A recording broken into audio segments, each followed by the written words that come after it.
একটা ছেলে কত টাকা ইনকাম করলে তাকে বিয়ে করা উচিত কি বলে মনে করো? 1 CR মানে 1 কোটি টিয়া বলতেছি শান্তির মায়ে 1 কোটি টিয়া জীবনও সোহে দেখছিস, স্বপ্নে দেখছিস। তোর যা থোবরা ভে তো মনে হচ্ছে তোর বাবা রিক্সা চালায় খায় আর তুই বাড়ি বসে বিড়ি বান্ধিস। এই 3টে মাইকে তোমরা সবাই চেনো। বর্তমানে সোশ্যাল মিডিয়ায় বিশাল বড় আলোচনার বিষয় হচ্ছে 3টে মাইয়ে। তাদের একটা কারণেই, কারণটা হচ্ছে কি, তারা তাদের মনের যে চাহিদা, যে অর্থনৈতিক চাহিদা, সেটা প্রকাশ্যে বলি ফেলছিল। হ্যাঁ, তারা বলছিল যে আমাদের যদি বিয়ে করতে হয় একটা ছেলের মাসে 1 লাখ টাকা কিংবা 2 লাখ টাকা কিংবা 5 লক্ষ টাকা হওয়া উচিত মাসিক ইনকাম। হ্যাঁ, তারা এই জিনিসটা প্রকাশ্যে বলে ফেলছিল এবং তাদের এই কথা শুনে সোশ্যাল মিডিয়ার লোকজন তারা প্রচুর পরিমাণে এই 3টে মায়ের ট্রল করছে, আমিও করছি। কিন্তু ট্রল করার সময় আমি এই কথাটা বলেছিলাম যে এই 3টে মায়ের ভুল হচ্ছে কি, এরা প্রকাশ্যে এসে এদের মনের যে ইচ্ছা সেটা বলে ফেলিছে। কিন্তু বর্তমান সমাজে আসে বেশিরভাগ মায়ের একই রকম চাহিদা, কিন্তু তারা প্রকাশ্যে বলে না। কথাটা তুমি খারাপ বলনি। ওই 3টে মায়ে এইরকম টল হওয়ার পরে একটা ছেলে ভাবে, আচ্ছা এই যে ভয়ানক চাহিদা, এই ভয়ানক চাহিদা শুধুমাত্র কি ওই 3টে মায়ের মধ্যেই বিরাজমান, না বাকি সব মেয়েদের চাহিদা সেই একই রকম? এই ভাবনা চিন্তার থেকে সে একটা পর্যবেক্ষণ শুরু করে। সে মেয়েদের কাছে যায়, জিজ্ঞাসা করে, আচ্ছা সোনা, একটা ছেলে যদি তোমাকে বিয়ে করতে চায় তাহলে তোমার মতে ওই ছেলেটার মাসিক ইনকাম কত হওয়া উচিত? এবং তাদের অ্যান্সারগুলো তোমরা একটু শোনো। পার মান্থ 1 লাখ মিনিমাম, মানে মিনিমাম মাসে 1 লক্ষ টাকা মিনিমাম। ম্যাক্সিমামের কথা বাদ দিলাম, মিনিমাম ন্যূনতম মাসে 1 লাখ টাকা ইনকাম করলে পরে তুমি ওই যে গোলগপ্পার মতন যেই সাদা শুয়োরের নাগাল মা এখানে আছে, হাতে তুমি বিয়ে করতে পারবা। এইটা হচ্ছে কি এই মায়ের আর্থিনৈতিক চাহিদা। শুধুমাত্র ওই 3টা মায়ের না, এদের মতন আরো মেয়ে আছে।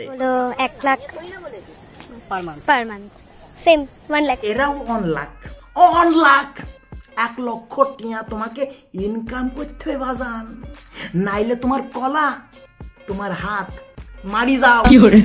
গর্তের মধ্যে তোমার কলা ঢুকানোর মতন যোগ্যতা নাই। তোমার 1 লাখ টাকা ইনকাম করতে হইবে, তাহলেই তুমি গর্তের সন্ধান পাইবা। এইটাই বাস্তব এবং এইটাই ম্যাক্সিমাম মেয়েদের চাহিদা। 1.5 লাখ।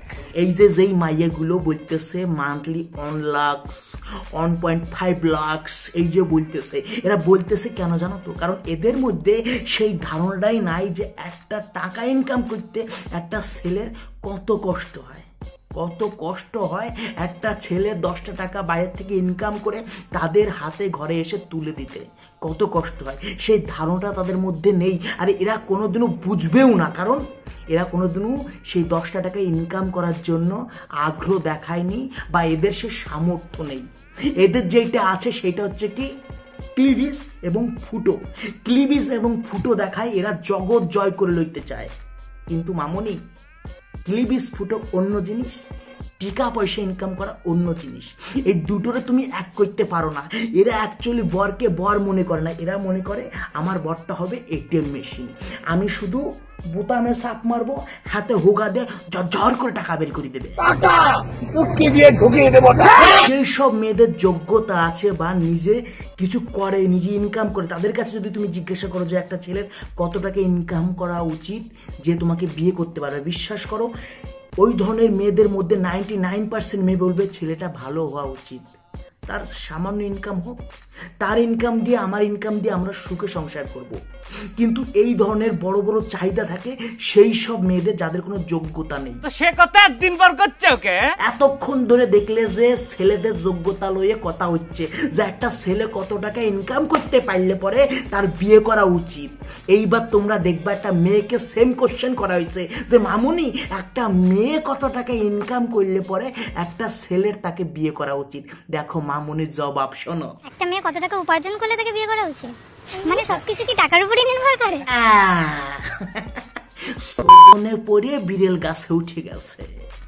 যখন ছেলেদের ইনকাম করার কথা হয় 1 লাখ টাকা, 1.5 লাখ টাকা, 2 লাখ টাকা, বাবুরা 5 লক্ষ টাকা পর্যন্ত তোমাদের চাহিদা থাকে। আর সেম কোশ্চেন খানায় যখন তোমাদের দিকে ছুড়ে দেওয়া হয় যে মামুনি তুমি কয় টাকা ইনকাম করো, তোমার কি যোগ্যতা আছে, তখন তুমি বলো যে মেয়েদের ইনকাম করার কি দরকার, ওরা তো খাটকা পাইবে।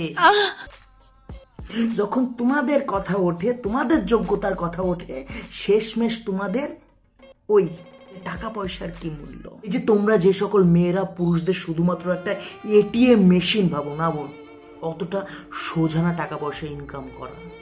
একটা পুরুষ টাকা পয়সা ইনকাম করতে কতটা কষ্ট করে সেটা জানতে হলে সকালবেলা বাবা কিংবা দাদার সঙ্গে কাজে যাও।